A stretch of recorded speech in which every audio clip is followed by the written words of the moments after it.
दोस्तों, त्रेता युग का सबसे हीन प्राणी, इस धरती का सबसे महान ज्ञानी और साथ ही साथ ब्रह्म ज्ञानी व एक कुशल राजनीतिज्ञ के साथ साथ एक बहुविद्याओं का भी जानकार था।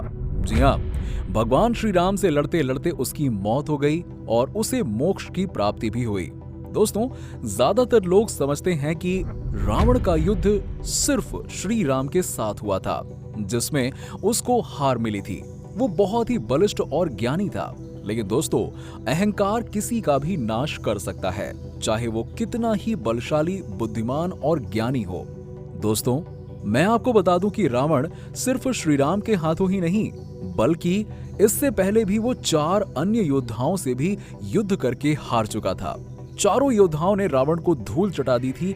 एक योद्धा ने तो रावण को अपने बाजू में दबाकर चारों समुद्र की परिक्रमा करवा दी थी। चलिए जानते हैं किस किस से रावण हारा था, यानी उसे हार का मुंह देखना पड़ा था। तो वीडियो शुरू करते हैं। नंबर 1, बाली। रावण की पहली हार किष्किंधा के राजा बाली से हुई थी। राजा बाली को यह वरदान प्राप्त था कि उससे जो भी योद्धा युद्ध में लड़ेगा, उसकी शक्तियां आधी हो जाएंगी। दोस्तों, एक बार राजा बाली पूजा कर रहे थे, तभी रावण युद्ध के लिए राजा बाली को ललकारने लगा। राजा की पूजा में बार बार विघ्न डाल रहा था, इसीलिए राजा बाली को बहुत क्रोध आ गया और उसने रावण को अपनी बाजू में दबाकर चारों समुद्र की परिक्रमा करवा दी। और रावण ने निकलने का बहुत प्रयास किया, लेकिन वो विफल रहा। पूजा खत्म हो जाने तक राजा बाली ने रावण को बाजू में दबा कर रखा था। रावण के लाख कोशिशों के बाद भी वो अपने आप को राजा बाली के बाजू से नहीं छुड़ा सका और उसी वक्त रावण ने राजा बाली से क्षमा मांगी, जिसके बाद बाली को दया आ गई और उन्होंने उसे छोड़ दिया। नंबर 2, सहस्त्रबाहु अर्जुन। सहस्त्रबाहु अर्जुन ने अपने गुरु दत्तात्रेय को प्रसन्न करके सहस्त्र भुजाओं का वरदान प्राप्त किया था। रावण अपनी सेना के साथ सहस्त्रबाहु अर्जुन के साथ युद्ध करने पहुंच गया। तब सहस्त्रबाहु ने अपने हजारों हाथों से नर्मदा का पानी रोककर इकट्ठा किया और फिर उसे छोड़ दिया, जिससे रावण अपनी सेना के साथ प्रवाह में बह गया और उसे हार का सामना करना पड़ा। रावण तो रावण ही है, उसे उसके अहंकार ने एक बार फिर उसी सहस्त्रबाहु अर्जुन के पास युद्ध के लिए पहुंचा दिया। तब सहस्त्रबाहु अर्जुन ने रावण को जेल में डाल दिया और रावण अपने अहंकार का तमाशा बनते देखता रह गया। नंबर 3, रावण पाताल लोक पर कब्जा करना चाहता था, लेकिन वो अपने अहंकार में इतना चूर था कि वो भूल गया था कि पाताल लोक में किसी अन्य लोक की शक्तियां काम नहीं करती। मूर्ख रावण पाताल लोक पहुंचकर राजा बलि को युद्ध के लिए ललकारने लगा। उसी समय वहां कुछ बच्चे खेल रहे थे। बच्चे रावण को देखकर आश्चर्य में पड़ गए और उसे पकड़ने लगे। रावण अपनी शक्तियों का प्रयोग नहीं कर पा रहा था।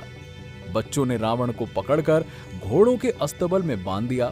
जब यह घटना राजा बलि को पता चली, तो उन्होंने रावण को बच्चे की कैद से मुक्त करवा दिया और रावण को वहां से उल्टे पैर भागना पड़ा। नंबर 4, भगवान शिव। दोस्तों, आप लोग तो जानते ही हैं कि भगवान शिव का रावण बहुत बड़ा भक्त था, लेकिन अहंकारी रावण जिसका भक्त था, वो उसी से युद्ध करने चला गया। उसे यह पता नहीं था कि जिसकी वो भक्ति कर रहा है वो उससे बलशाली हो सकता है। मूर्ख रावण कैलाश पर्वत पहुंचकर भगवान शिव को युद्ध के लिए ललकारने लगा, लेकिन भगवान शिव ध्यान में लीन बैठे थे। भगवान शिव का ध्यान भंग करने के लिए रावण कैलाश पर्वत को उठाने लगा।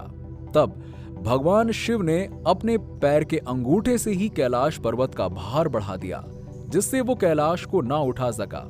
इससे हाथ पर्वत के नीचे दब गया।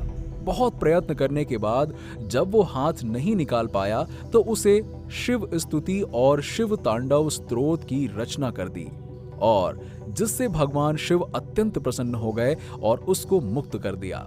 मुक्त होकर उसने भगवान शिव को ही अपना गुरु बना लिया।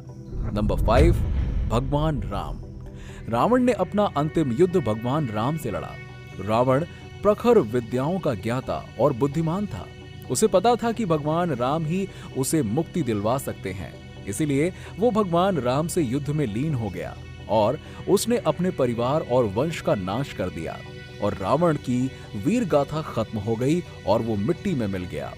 श्री राम के हाथ रावण के घमंड ने उसे राम के हाथों मरने पर मजबूर कर दिया और उसे अंत में श्री राम के हाथों मुक्ति मिली और वो सीधे स्वर्ग लोक चला गया।